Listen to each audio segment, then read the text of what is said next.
Vamos à conversa nesta revista de imprensa. Hoje faz-nos companhia Olímpio Castilho, presidente do SCAP, o Instituto Superior de Contabilidade e Administração do Porto. Doutor, bom dia. Muito bom dia. Vamos olhar então para as primeiras páginas dos jornais, começando pela manchete do Diário de Notícias e com essa assunção do Secretário de Estado relativamente aos administradores da Caixa. Parece que ainda há aqui algumas dúvidas por esclarecer relativamente aos salários, ou pelo menos à declaração de rendimentos destes administradores. Parece que sim. Esta notícia, de alguma maneira, é contraditória com outras, como aqui há pouco ainda aqui referiu, e é um pouco o espelho daquilo que não deveria acontecer, não é? Ou seja, este tipo de notícias não deveriam ser. São questões que o país, a Caixa Geral de Depósitos, seguramente dispensava. Mas também é um exemplo de como os nossos políticos e responsáveis continuam a tratar algumas questões. Portanto, mas por ser um banco do Estado, deveria estar obrigado a maior transparência ou, como defende o Governo, deve seguir as regras da restante banca? É uma questão a analisar no global. É óbvio que em todas as questões, ou em todos os assuntos onde haja dinheiros públicos envolvidos, a transparência deve ser total. Eu diria, não há limite para a transparência. E, portanto, se, como todos nós sabemos, a Caixa Geral de Depósitos absorve dinheiros públicos, eu não vejo como é que quem quer que seja ligado à Caixa pode estar à margem dessa transparência. Mas, se assim não é, então deve ser claramente esclarecido e, principalmente, não deve passar como uma medida de favor em relação aos atuais administradores. O Ministério diz que a Caixa, ou pelo menos estes administradores, vão ter de prestar contas ao Supervisor, ao Banco de Portugal e também ao próprio Estado. Pois, mas o problema isso perante a opinião pública não é suficiente? O problema, pois pode não ser por uma razão muito simples. E então os outros? O que eu acho que deveria ter sido feito era um cabal esclarecimento prévio e toda a gente perceber, naturalmente, porque é que os gestores da Caixa Geral de Depósitos não eram obrigados a este tipo de escrutínio. A partir do momento em que a polémica se instala, como se vê, evidentemente que está lançada alguma confusão, para não dizer algum descrédito, sobre todos os intervenientes. É legítima a crítica do PCP relativamente aos valores, mais do que revelar números, os valores que vão ser oferidos? Em relação a isso, como aliás, segundo algumas opiniões já vindas a público, era bom conhecer quais são os compromissos que os gestores da Caixa vão assumir. E a partir daí é que podemos perceber se vão, de facto, ter rendimentos excessivos ou não. É evidente que se os compromissos que forem assumir são compromissos muito, enfim, limitados, podemos pôr em causa, de facto, porque é que se lhes vai pagar esta quantia. Agora, se forem compromissos muito significativos e, portanto, dispostos a assumir um risco elevado, mas ao mesmo tempo um compromisso elevado na procura de excelentes resultados para a Caixa, porventura até poderiam oferir ainda mais.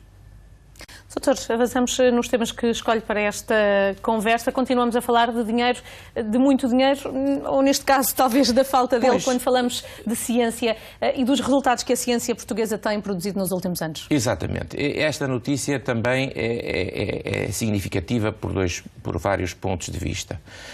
Naturalmente que a ciência, como aqui se diz, é um indicador do desenvolvimento de um país. E, portanto, aquilo que se gasta em ciência vai-se naturalmente repercutir no país, mais tarde, muitas vezes não é no curto prazo, mas é no médio e no longo prazo. E, portanto, o que nós gastamos hoje, vamos seguramente recolher amanhã em benefícios para o país. Infelizmente, o que nós estamos a gastar ainda fica aquém do desejável e tem vindo a diminuir. Como se vê, já estivemos em 1,64% do PIB e neste momento estamos em 1,28% do PIB. Queria também realçar um outro aspecto muito importante, que é de onde é que vem este dinheiro? E a notícia diz-nos que vem 47% das empresas, o que significa que elas também têm vindo, de facto, a estar atentas à necessidade delas próprias investirem em ciência, não é só o Estado. Vem 46% das instituições de ensino superior, das universidades e dos politécnicos. É destes dois setores, empresas privadas e instituições de ensino superior que vem o grosso do dinheiro para a ciência. Infelizmente, o Estado, pelo que a notícia também nos diz, apenas investe 0,08%. Outro tema de conversa, este pode dar motivos para sorrir, o Porto como um destino a não perder no próximo ano, escolho também para a conversa. Escolho sempre quando aparecem notícias destas, porque não é só o Porto, aliás a notícia é clara, é não só o Porto, mas é também Lisboa, é também os Açores. Ou seja, o país está, desculpa a expressão, na mão de cima em termos de turismo. E é essa alavancagem tão importante para o nosso desenvolvimento, porque o turismo é claramente uma das nossas principais indústrias e, como tal, deve ser tratada e deve ser acarinhada. Nem sempre o foi no passado, pelo menos os poderes públicos nem sempre estiveram de acordo no mais essencial, mas a verdade é que, pese embora tudo isso, entidades como a Lonely Planet continuam a destacar o nosso país, cidades como Porto, Lisboa e Açores e, portanto, a colocar-nos no mapa dos roteiros turísticos internacionais. Portugal está também cada vez mais no mapa da excelência do ensino superior.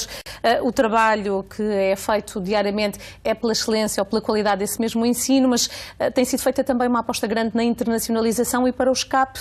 O Brasil não é um país assim tão longe, tem apostado nesse intercâmbio, não só de alunos.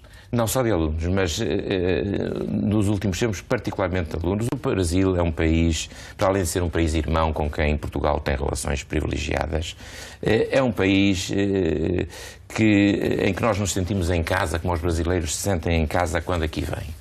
E, para além disso, é um país a necessitar de muito...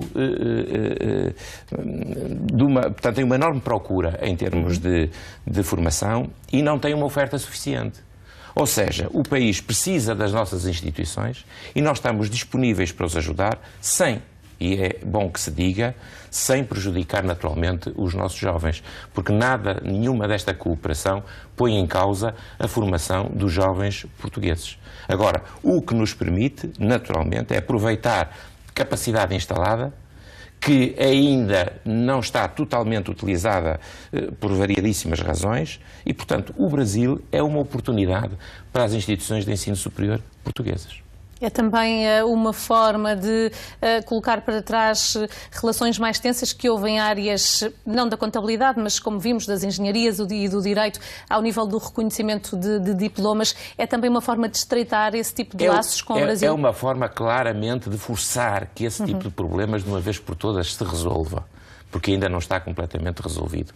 Mas seguramente que é uma forma de dizer aos nossos governantes e às nossas instituições de ensino superior que é tempo, de facto, de acabar de vez com os entraves ao reconhecimento de diplomas, designadamente entre Portugal e o Brasil.